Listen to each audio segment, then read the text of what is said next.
Okay, so I haven't gotten the chance to see it because some other stuff has been like kind of like piquing my interest. Of course, that we haven't gone through everything, right? But I want to see the Krafton's punishment for Subnautica 2.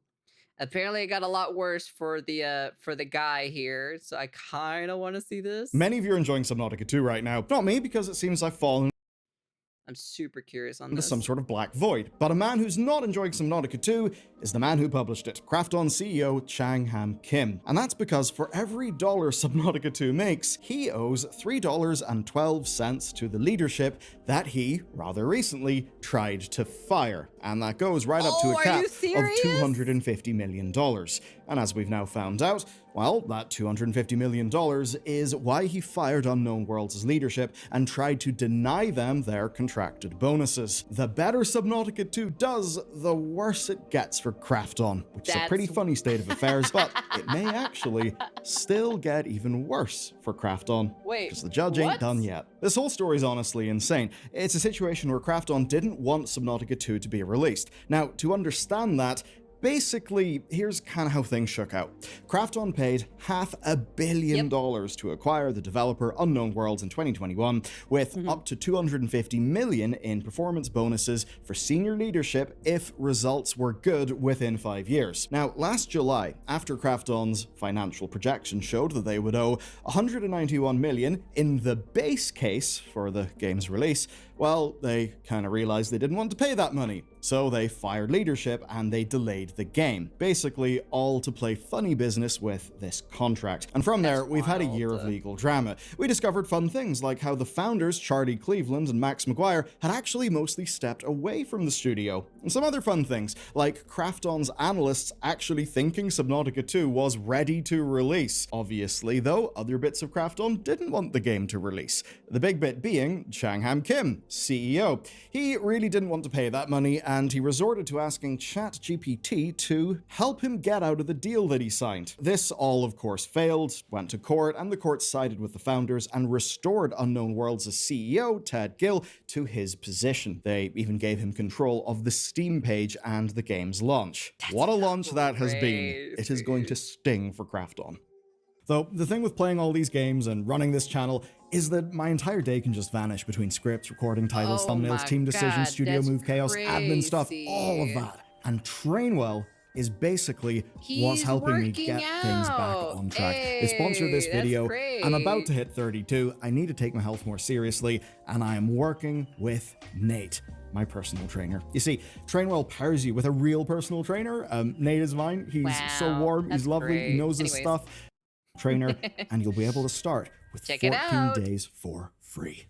Normally we talk about the likes of day one sales, but for this game, we've actually got to do the 1 hour sales because the game had sold 1 million copies in an hour, 12 hours later. Whoa, are you serious? Holy shit, in 1 hour?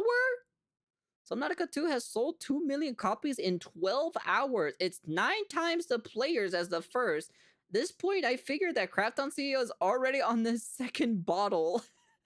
For the press release sent from the PC Gamer, peak concurrent players across Steam and Epic Game Store and Xbox exceed 651,000, with Steam alone reaching a peak of more than 467,000 concurrent players.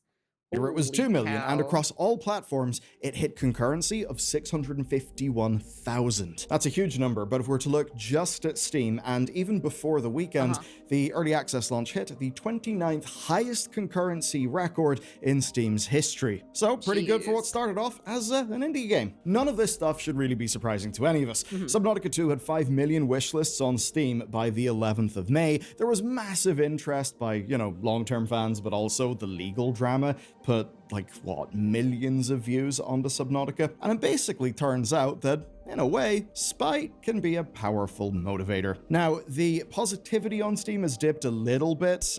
It was hovering around 94% in the earlier days. And basically, it's really good Subnautica, right? The game is everything people liked about Subnautica, but there's basically just more of it. There is, of course, early access foibles. Those are always a thing. But the other drama in and around this has been the end user license agreement. Basically, after having looked into this, it really seems Krafton's lawyers copy-pasted in a whole bunch of boilerplate that have people worried about streaming, privacy, and ownership. Those are all fair things to be worried about. And of course, it's Krafton. Just look at their CEO going to ChatGPT for legal strategy. So some people, given all of this, are also convinced that the EULA was written by an AI. From what we can tell, it wasn't. It's just boilerplate. It's longer and it's more detailed than most online games. And a massive silver lining on it is that most of the EULA, most of the spooky things, are unenforceable for many people. Like, as an example, any arbitration clause that is outside the US. Now, Unknown Worlds themselves walked back enforcement of the EULA on Discord, but the EULA does confirm something that players seem to have misunderstood before the launch, and that's that Krafton still owns Unknown Worlds. Now, I know if you've been paying attention to the story, that won't be surprising to you, but yes, Krafton owns the company. It's still Krafton publishing this game, but based on the payout that they're about to have to make, they probably wish they weren't.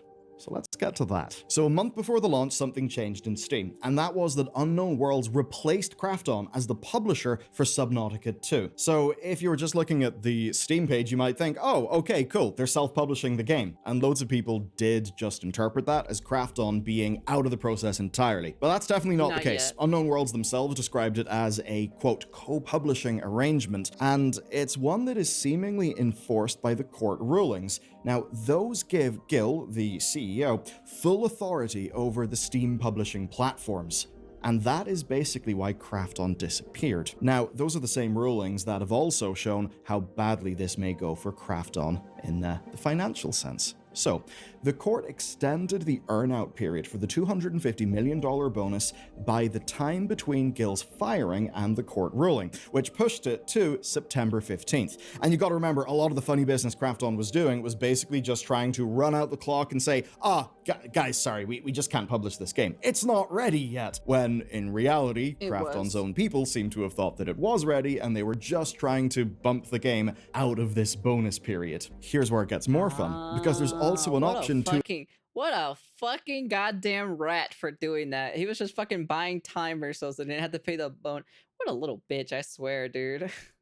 extend the bonus payout period further, which all gives Unknown Worlds more time to hit their revenue goals. And the immediate news is they're pretty damn well in their way. And the court actually confirmed that the terms of the deal were and are this. If Unknown Worlds surpasses a revenue threshold of 69.8 million, Krafton must pay $3.12 for each additional dollar of revenue generated up to the $250 million cap. Now let's do some maths. Subnautica 2 is currently $30 a copy, with Krafton probably keeping a good chunk until they recoup their publishing costs.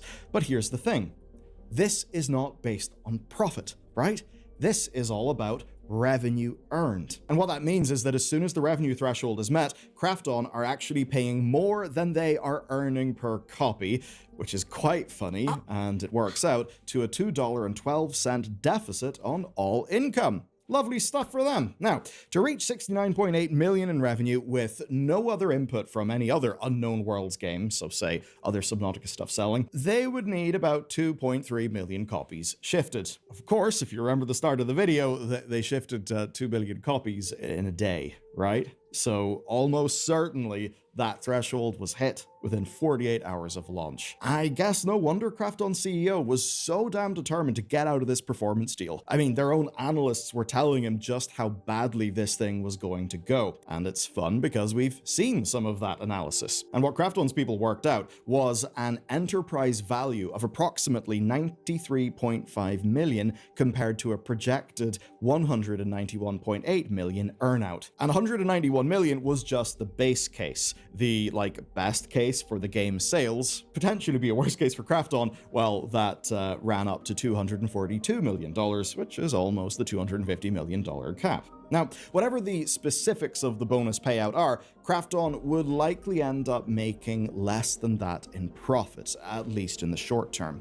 You see, 12 months ago, before Krafton made themselves into global villains and marketed this game almost as a way to support the developers and to screw them over, both scenarios that they modeled were basically a financial disaster for them. But this is the bit where justice can be quite sweet. In trying to protect themselves and cheat Unknown World's leadership out of their bonuses, well, They they hurt may have themselves. just went and done even more Damage, financial yeah. damage. Because yes, there could actually be more. Now, for the additional penalty Krafton may end up facing to kind of make sense, we've got to talk about the actual creation of this game, because while all the bullshit was going on, of course, the game was delayed, but the rest of Unknown Worlds were still working in the damn thing. They just had all of this going on above them. Of course, even if the game may have been ready as of last year, as one staff member confirmed to Polygon, they've, in the meantime, just been working on more content and just polishing what they've had. The thing that's funny here is that this game was not made by the founders who would be getting the performance bonus,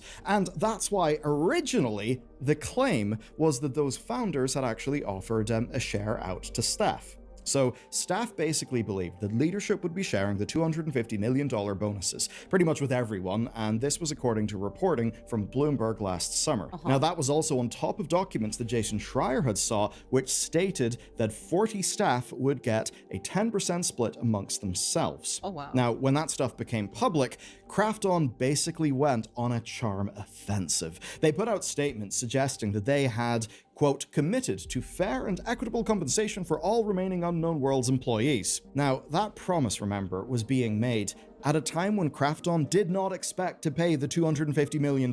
They sort of thought their plan could have worked. Obviously, no, it hasn't worked, and now that additional stuff that Krafton was going to pay off to staff, that may also now be coming on top of the $250 million. Quite. Oh my fucking god, dude. That is no shot. Dude, that is actually fucking crazy to be. Dude, damn, dude. They definitely fucking royally screwed themselves. I'm not going to lie. That shit is wild to hear that.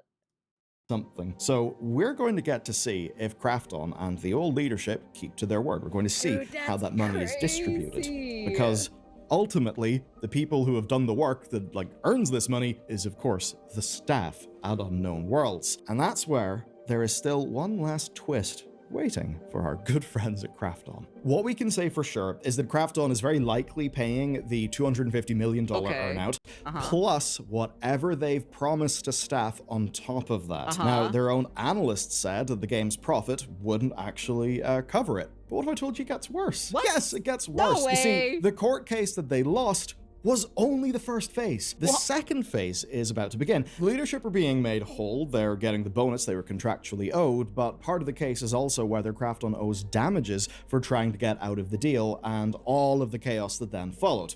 Now, if the court awards the leaders then, well, then there'll be another hit to come for Krafton. And what that ultimately means is that they tried to escape their own contract. But that contract is a contract that the courts have held up. Dollar by dollar, Krafton are going to lose a shitload of upfront money. And what really strikes me is that here, the bad guys lost. I know it's a little simplistic to just say the good guys and the bad guys. There's lots of gray, there's lots of nuance, but fundamentally, they signed a contract, they did a whole bunch of funny business, and they have been punished for it. It's actually happened. It's kind of rare, right? We're almost so used to big, loud stories that ultimately just kind of pedal out and have an ending that just leaves nobody satisfied. Here, it's not that whatsoever. Now, there's one other thing. This video was sponsored by friends over at Trainwell. They pair you with a real personal trainer who builds around your actual week, not a generic app plan that just dies the moment things get busy. Nate has helped me steer my way through some really busy times lately. And all you need to do to get started is take the quiz at go.trainwell.net/bellularnews, and that's where you'll start a 14-day free trial.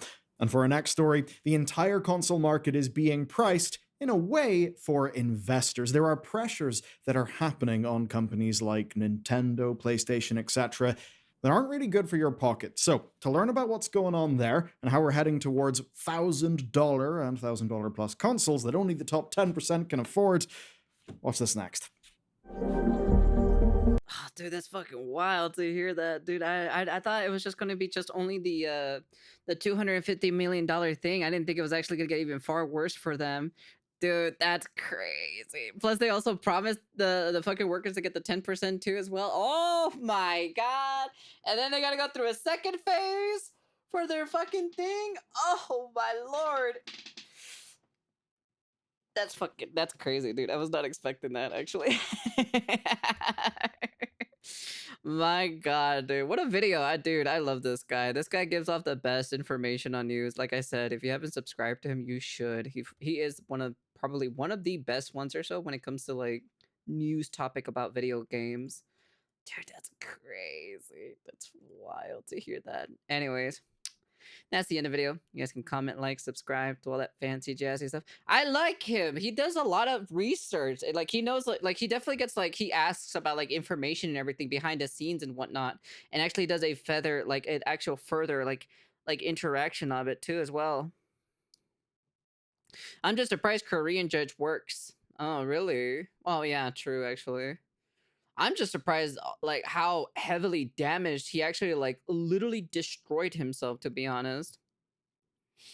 Like honestly, literally the CEO of fucking Krafton literally just shot himself, not just once, not just twice, but 3 times, you know. 2 in the foot, 1 in the dick, to be honest. Because the 1 in the dick or so is when they promised the 10% to all the workers as well on top of that. So dude, that's crazy. That's pretty fucking funny though. my man used ChatGPT to try to get out of a deal that he did not want to pay, but still promised to do it though. What a dumbass. If you don't want to do the deal, just don't fucking do it, bro. My god. Oh well, it is what it is at the end of the day. Well, I know that the CEOs of for fucking Subnautica are gonna be fucking rich as hell, to be honest, because of this, so.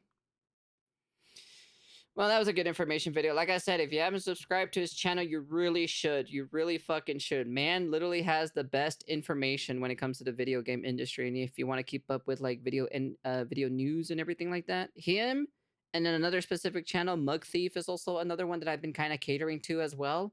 So I say subscribe to them. I think they do quite a bit of good research. I can't do that because, you know, I'm a whammon. So anyways, that's the end of the video. And peace.